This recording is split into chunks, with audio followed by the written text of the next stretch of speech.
Hi everyone, welcome to computer class day 9। Computer training course series की इस class में हम आपको रिसाइकल बिन की कंप्लीट नॉलेज देने वाले हैं। भले ही आप रिसाइकल बिन के बारे में पहले से जानते हो, लेकिन इस कंप्यूटर क्लास में हमने रिसाइकल बिन के उन टॉपिक्स को भी कवर किया है जो मोस्टली लोगों को नहीं पता होते। सो कंप्यूटर क्लास डे 9 में कवर किए गए टॉपिक्स हैं रिसाइकल बिन क्या होता है और कंप्यूटर में इसका क्या यूज है, रिसाइकल बिन से फाइल्स को रीस्टोर कैसे करते हैं, रिसाइकल बिन को एम्प्टी कैसे करते हैं, रिसाइकल बिन की सेटिंग्स को कैसे चेंज करते हैं, और भी बहुत कुछ नया इस वीडियो में आप सीखेंगे। तो अगर आप चाहते हैं कि दोबारा आपको रिसाइकल बिन के बारे में सीखने की जरूरत ना पड़े तो इस वीडियो को अंत तक ध्यान से देखिए। तो और ज्यादा समय न लेते हुए सीधे क्लास को शुरू करते हैं। विंडोज में रिसाइकल बिन एक फोल्डर या वह स्थान है जो आपके द्वारा डिलीट किए गए आइटम्स जैसे फाइल्स और फोल्डर्स को टेम्पररी स्टोर करता है। यानी जब आप अपने कंप्यूटर में किसी फाइल या फोल्डर को डिलीट करते हैं तो वो एक टेम्पररी डिलीट होता है। फाइल्स हमेशा के लिए डिलीट नहीं होती, बल्कि वो रिसाइकल बिन में मूव हो जाती हैं। किसी फाइल्स को परमानेंटली डिलीट करने के लिए आपको उसे रिसाइकल बिन से डिलीट करना होगा। अगर आप कंप्यूटर में गलती से किसी आइटम को डिलीट कर देते हैं तो रिसाइकल बिन की मदद से आप उसे बड़े ही आसानी से रीस्टोर कर पाएंगे। आप किसी भी विंडोज वर्जन जैसे 7, 8, 10 और 11 का यूज कर रहे हो, आपको अपने कंप्यूटर की फ्रंट स्क्रीन में, जिसे हम डेस्कटॉप भी कहते हैं, वहां पर रिसाइकल बिन आइकन देखने को मिलेगा जो एक ट्रैश कैन यानी कचरे के डब्बे जैसा दिखाई देता है।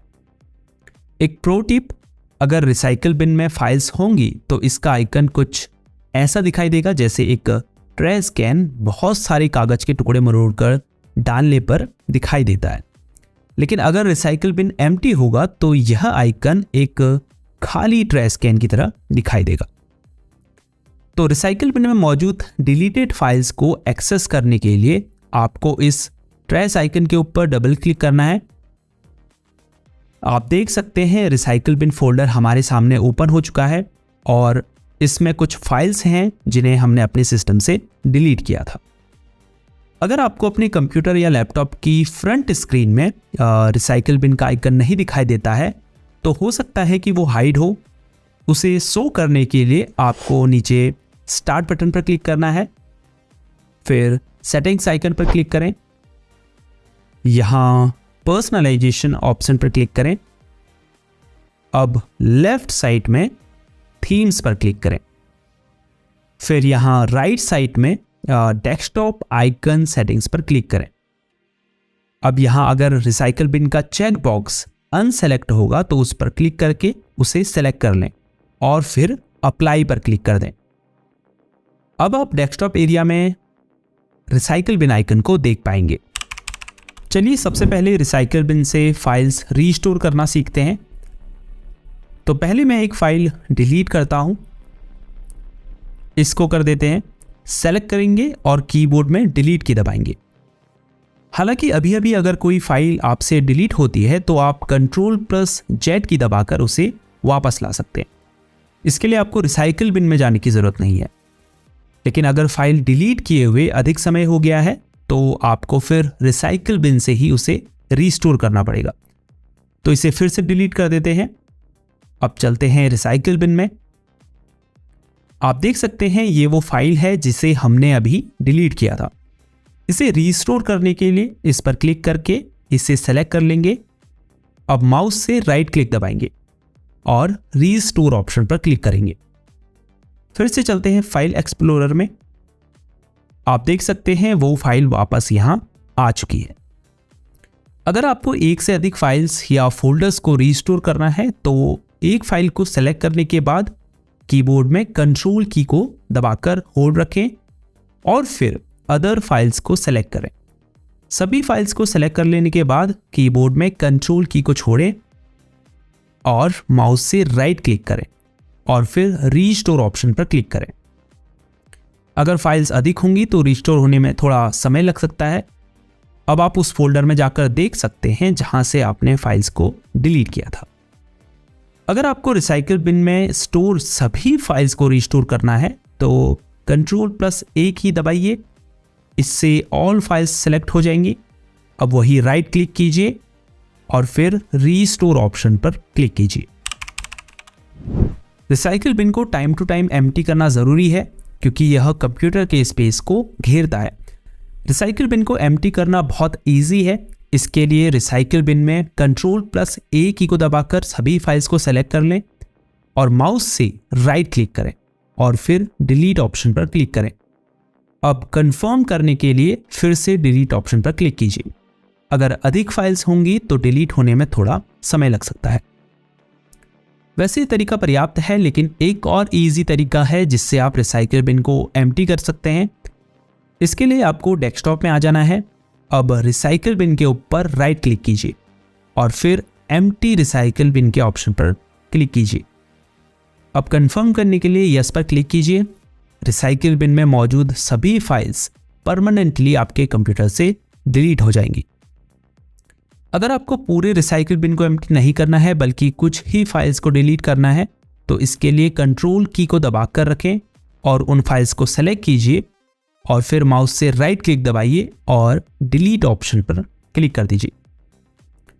हालांकि आप कंप्यूटर से फाइल्स या फोल्डर्स को बिना रिसाइकिल बिन में भेजे परमानेंटली डिलीट भी कर सकते हैं।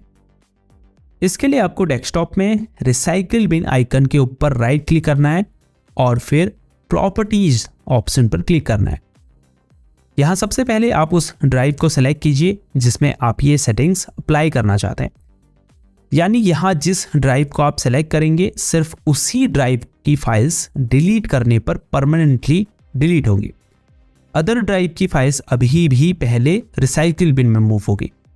अभी फिलहाल इसमें कोई ऐसा ऑप्शन नहीं है कि आप एक से ज़्यादा ड्राइव्स को सेलेक्ट कर पाएँ। अभी हम सी ड्राइव को सेलेक्ट करते हैं क्योंकि मोस्टली हमारी सभी फाइल्स और फोल्डर्स इसी ड्राइव में होते हैं। उसके बाद नीचे don't move files to the recycle bin के ऑप्शन को सेलेक्ट कीजिए। आप चाहें तो डिस्प्ले डिलीट कन्फर्मेशन डायलॉग के चेकबॉक्स को सेलेक्ट कर सकते हैं। इससे होगा ये कि जब भी आप किसी फाइल या फोल्डर को डिलीट करेंगे तो आपके सामने डिलीट कन्फर्मेशन डायलॉग ओपन होगा। तो इसे सेलेक्ट कर दीजिए क्योंकि अगर आपसे गलती से डिलीट बटन दब जाता है तो आपके पास एक मौका होगा उस फाइल को परमानेंटली डिलीट होने से रोकने का। अब अप्लाई पर क्लिक करें और फिर ओके पर क्लिक कर दें। लेकिन मेरा सजेशन ये होगा कि इस ऑप्शन को इनेबल ना करें, बल्कि अगर किसी फाइल को आपने परमानेंटली डिलीट करना है तो उसके लिए उस फाइल को सेलेक्ट करने के बाद कीबोर्ड में Shift+Delete की दबाएं। इससे फाइल बिना रिसाइकिल बिन में मूव हुए परमानेंटली डिलीट हो जाएगी। अक्सर कंप्यूटर यूज़र के साथ ऐसा होता है कि उन्होंने कुछ समय पहले एक आइटम डिलीट किया था जो उन्हें अभी रिसाइकिल बिन में नहीं मिल रहा है। तो ऐसा होने का एक कारण होता है कि रिसाइकिल बिन को एक लिमिटेड स्टोरेज साइज एलोकेट किया गया होता है, लेट्स से 2 GB। तो अगर डिलीटेड फाइल्स का साइज इससे अधिक हो जाएगा तो जो पुरानी फाइल्स होंगी वो रिसाइकिल बिन से ऑटोमेटिकली डिलीट होने लगेंगी, ताकि जो नई फाइल्स आप डिलीट कर रहे हैं उन्हें स्टोर करने के लिए स्पेस मिल सके। अगर आप चाहते हैं कि रिसाइकिल बिन में पुरानी से पुरानी डिलीटेड फाइल्स भी स्टोर रहे तो इसका एक सल्यूशन है। आप रिसाइकिल बिन के स्टोरेज साइज को बढ़ा सकते हैं। इसके लिए डेस्कटॉप में रिसाइकिल बिन आइकन के ऊपर राइट क्लिक करें, फिर प्रॉपर्टीज ऑप्शन पर क्लिक करें। यहाँ आप देख सकते हैं कस्टम साइज में रिसाइकिल बिन का करंट स्टोरेज साइज शो हो रहा है, जो MB में लिखा है 26,158, करीब 26 GB। तो इसे हम टोटल 30 GB कर देते हैं। याद रखिए जितना भी साइज आप हार्ड डिस्क से रिसाइकिल बिन को एलोकेट करना चाहते हैं उसे MB में यहाँ टाइप कीजिए। तो 30 GB होता है 30,000 MB। अब अप्लाई पर क्लिक करें और फिर ओके पर क्लिक कर दें। तो इस तरह से आप रिसाइकिल बिन की स्टोरेज कैपेसिटी को बढ़ा या घटा सकते हैं।